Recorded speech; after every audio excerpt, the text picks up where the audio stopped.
Hello everybody, this is Tim from Boatshed Drop Brokers and I'm on board this 1979 Macwester Seaforth for a look around her interior to give you an idea of what there is, where it's located, her layout, and if she might be a space that you might like to occupy. So here we are, we're in the forward cabin, and if we just look through the companionway there, we can see the entrance to the aft cabin.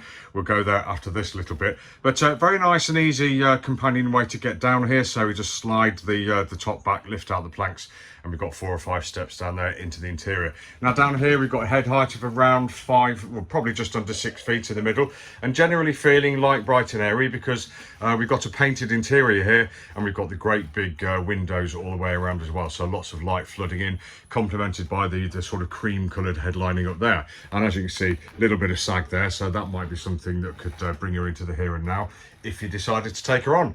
Just looking around the compartment, we'll start starboard, and we've got a small hatch here which leads into the engine room, probably not to get into there or out of there, but just to have a look at your engine whilst underway at sea, because the other access to the engine is through the cockpit sole here, which is going to be difficult to lift at sea, not only because it's very heavy, but also because you'll probably be standing on it. We've got the battery isolator there, sorry about the finger, and if we just turn around to starboard a little bit more, we can see we've got the saloon area. Now plenty of room here, nice saloon table, fiddled as well, and that does look like it drops down to make a double also. Little bit of carpet. The deck on this boat looks quite nice, hardly any marks at all. I wouldn't say that's far off looking new actually. We've got stowage underneath all the cupboards or all the seats here, but I do think that we have some cushions missing here, so something has happened to them over the years, and I think that anybody buying this boat may well want to perhaps think about reupholstering those or investing in new ones. But there we go, we have the electrics panels there, and we've got storage above there, so plenty of room for your bits and pieces. As you can see, cupboard there, shelf there, and another cupboard nice and deep. So yeah, lots of room for everything. Let's have a look and see what we've got behind here. Even more stowage down there, so Macwester has stuck stowage everywhere they can possibly think about. Now the windows again, we don't have curtains down here. There's a certain amount of corrosion around the edges of them as well. There's a close-up, and also some of them are crazed as well. So there's I'd say there's some window work to be done on this boat. But could that be you? Now just looking down, I did mention how nice the floor looks, which is great. We've got access to the bilge just there, and I do see a 240 volt socket there. The electrics on this boat do need a good check through, I'll say that. We've got a handhold here. We've got a handhold here as well, so plenty to hold on as we traverse through the boat in weather. And if we turn to starboard, then we open this door and we can see we've got what is actually a really nice sized head. The windows are slightly ajar at the moment. Quite dark in here because of the small window, but otherwise not too bad. Plenty of room, nice head in the corner there, nice sink in the corner here, and as you can see we've got the wooden finish, which is what the rest of the boat used to look like before it was painted. So there we go.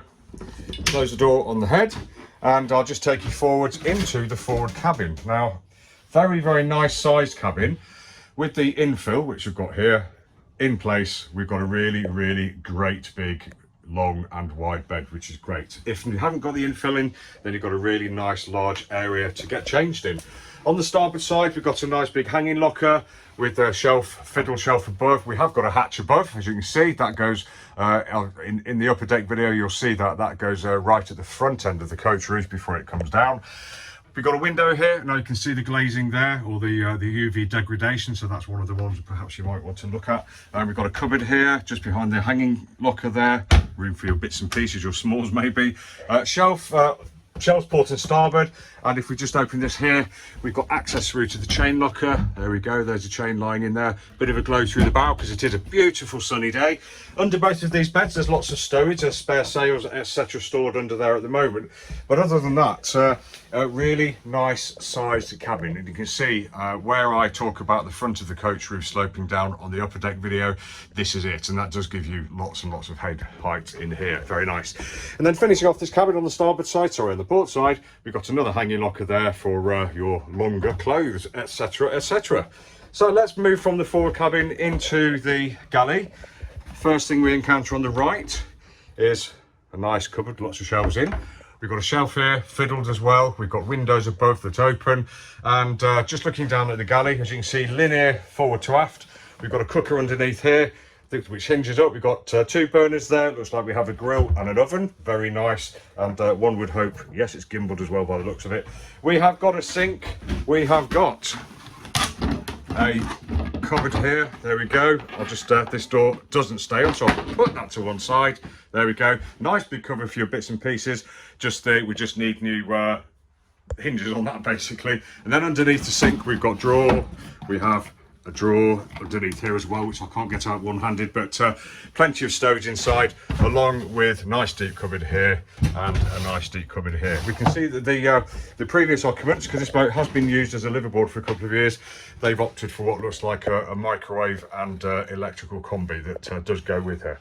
Stowage here and stowage at the back there, more stowage on the outboard side here, and we can see that we've got a nice long sofa here. We would have if we had the right cushions. I do feel that some of the cushions from here may belong over here, but that may be for you to find out. But otherwise it would make a lovely wide and long pilot berth for at sea, so we could think about that. So let's go up the companionway and we'll make our way through the cockpit, which is looked at in a different video, and we'll go straight down the companionway into the aft cabin. Bit more of a squeeze to get downstairs, but it would be because it's a bit smaller. And I'll just sit on the starboard side and look around. So as you can see, lovely, great, big, wide beds down here. Plenty of room for two down here for a weekend or longer. Somewhere to close the kids up perhaps, but yeah, very nice private area. No headroom to stand up here. It's probably shoulder level to me, so probably about just under 5 feet maybe. We've got 4 windows down here, at least 2 openers. We've got shelving all the way around and a stern. And I'll just look around to the starboard side for you where the shelving continues. And we've got similar stowages port and starboard in front of the berth like that. Underneath the beds we've got lots of storage as well, access to the steering gear under here, but in general feeling like a lovely great big area for sleeping in, or perhaps converting into a store if that's what you need. So this has been Tim from Boatshed Drop Brokers, just taking you for a quick look around the interior of this 1979 Macwester Seaforth. If you'd like any more information, just go to boatshedbrighton.com, where you'll find lots more pictures, videos and virtual reality. Thanks for watching and have a fantastic day.